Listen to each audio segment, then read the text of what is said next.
Buenos días amigos y amigas, bienvenidos nuevamente al Círculo Matemático Alfa Beta. Hoy les traemos cálculo de áreas.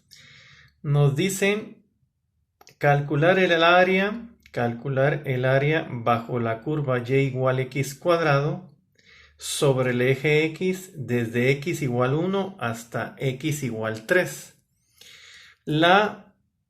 El área de la región definida por esas condiciones se muestra aquí en achurado, café.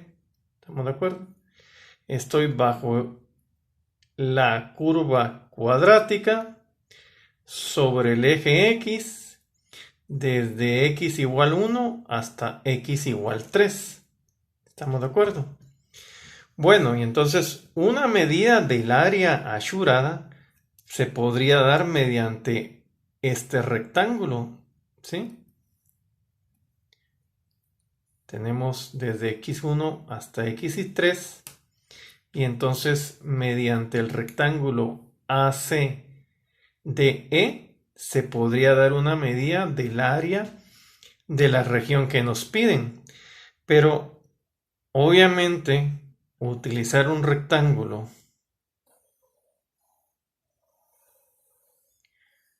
para dar como medida de área la región achurada en café, pues obviamente es una mala medida porque hay demasiado excedente, ¿verdad, mucha?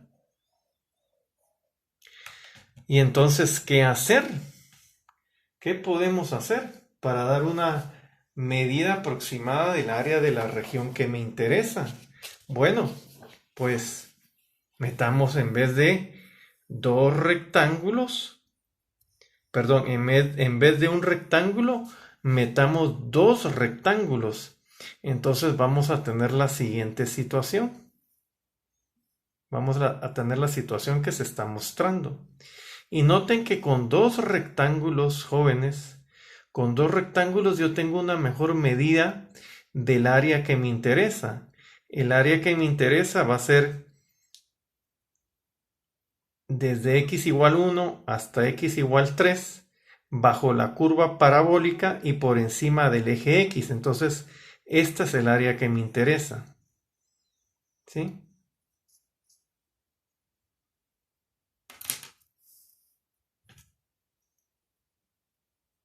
Hasta acá. Pero resulta que con dos rectángulos estoy trabajando mejor. Si yo utilizo dos rectángulos para dar la medida del área que me interesa, de la región que me interesa, estoy trabajando mejor. ¿Por qué? Porque con dos rectángulos ya no voy a considerar todo este excedente que sí existía cuando hago el cálculo usando solo un rectángulo. ¿Estamos de acuerdo? Con dos rectángulos, este excedente ya no lo voy a considerar. Por lo tanto, utilizar dos rectángulos es mejor para dar una medida aproximada del área que me interesa. Y bueno, ¿y por qué no meto mejor cuatro? ¿Qué pasa si meto cuatro rectángulos? Si meto cuatro rectángulos, vamos a tener lo siguiente. Fíjense. 1, 2, 3, 4. ¿Sí? Y estoy comparando los cuatro rectángulos que estoy metiendo con los dos que tenía anteriormente. ¿Estamos de acuerdo? Aquí tengo uno, dos rectángulos, ¿estamos de acuerdo? Los he identificado con colores diferentes para que se vea valga la redundancia, la diferencia entre un juego de dos rectángulos y un juego de cuatro rectángulos. Pues resulta que cuatro rectángulos, este excedente que se consideraba cuando tenía dos rectángulos y este excedente ya no los estoy considerando con cuatro rectángulos. ¿Estamos de acuerdo? Por lo tanto, es claro que entre más rectángulos meta yo, va a haber una mejor medida del área. ¿Estamos de acuerdo? Nuevamente, aquí tengo 1, 2, el tercer rectángulo llega hasta acá y el cuarto rectángulo sería este. Y si se dan cuenta, los 4 rectángulos celestes generan una mejor aproximación que 2 rectángulos, porque con 2 rectángulos, este excedente sí se consideraba. Con 4 rectángulos, esto ya no se considera.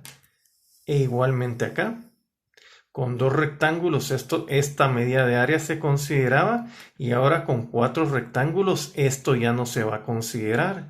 Entonces es claro que la idea de meter más rectángulos genera una mejor aproximación para la medida del área que me interesa. Entonces, a medida que yo vaya metiendo más rectángulos,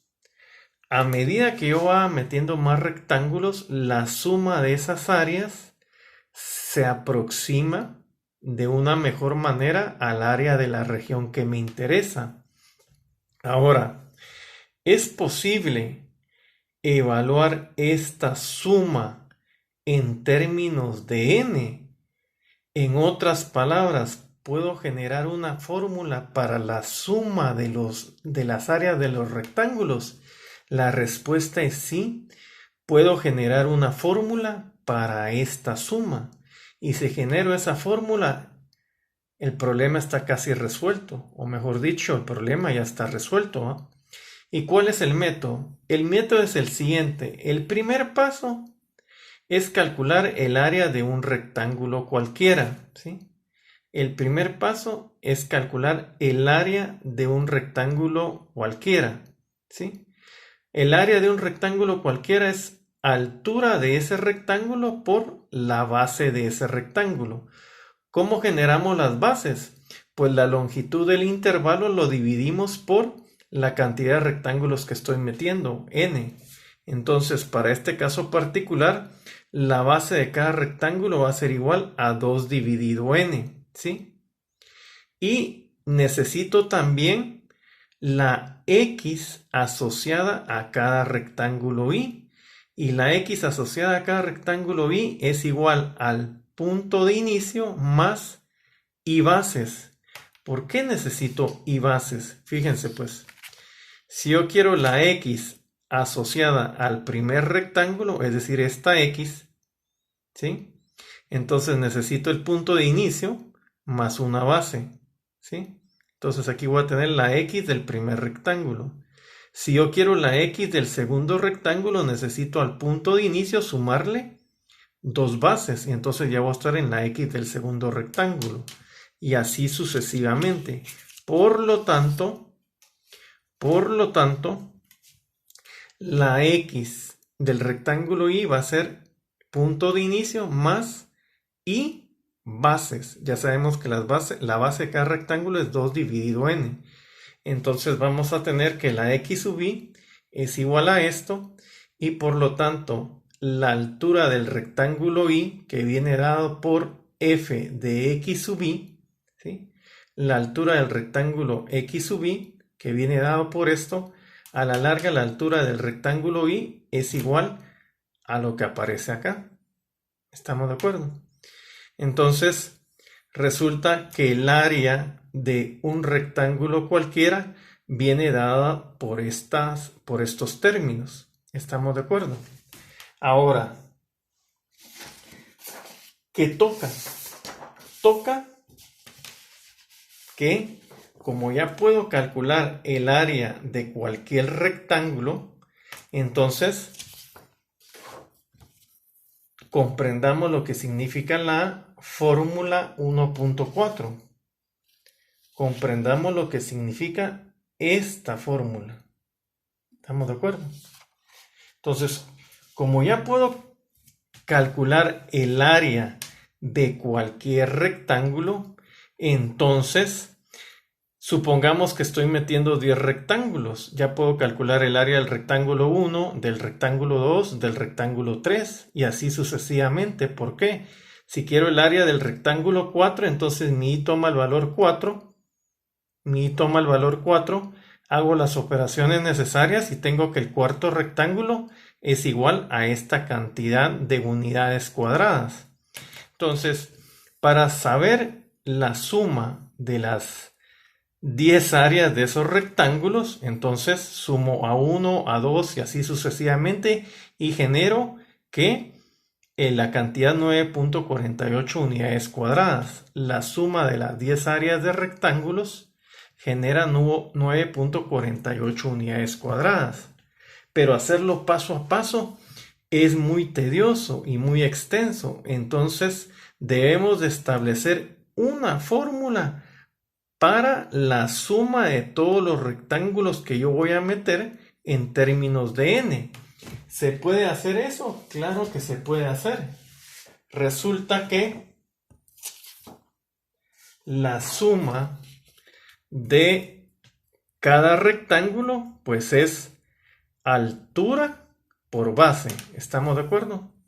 La suma de cada área de cada rectángulo es el área de cada rectángulo es altura por base. Y esto representa el área de cada rectángulo. Y voy a sumar todas estas áreas. ¿Estamos de acuerdo?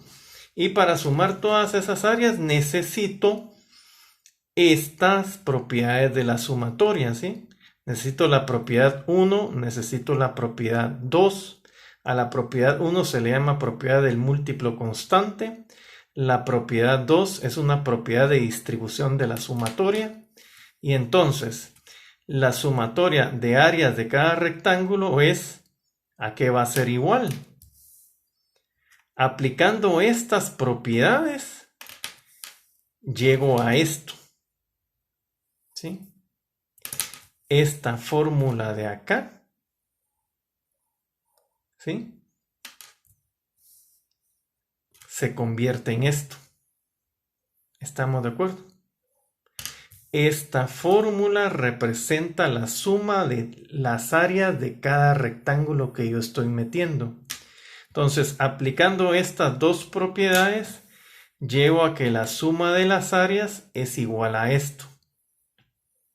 Y ahora, aplicando las propiedades de la suma de los enteros correlativos o de las i's desde 1 hasta n y la propiedad de cómo calcular la suma de las i's cuadradas, que es mediante estas fórmulas, resulta que todo esto se reduce a lo siguiente, a todo esto. La suma de todas las áreas de los rectángulos en términos de n se puede ver así. Convenzámonos de que esta fórmula que me da la suma de todas las áreas está bien.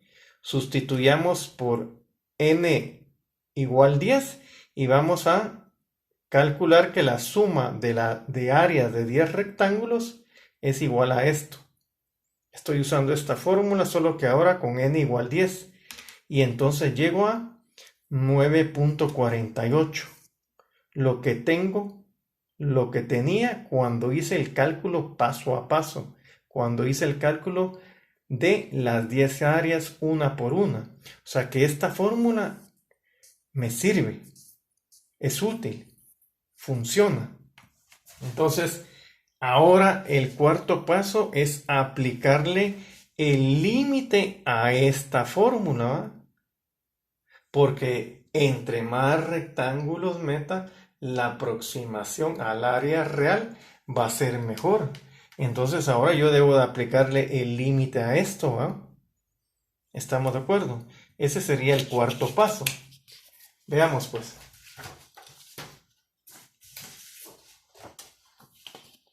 ¿Sí? El área de la región va a ser igual a ¿qué? Al límite de la suma de todos estos rectángulos, ¿verdad? Entonces, al aplicar el límite, llego a lo siguiente. Después de ciertas simplificaciones, llego a lo siguiente. Que el área de la región es 26 tercios o lo que es lo mismo 8.66 unidades cuadradas. Tarea. Mediante el proceso de sumatoria, al proceso que acabamos de ver se le llama proceso de suma de Riemann o de sumatoria, hallar el área bajo la curva cuadrática sobre el eje X desde X igual 3 hasta x igual 5. Nos vemos hasta la próxima.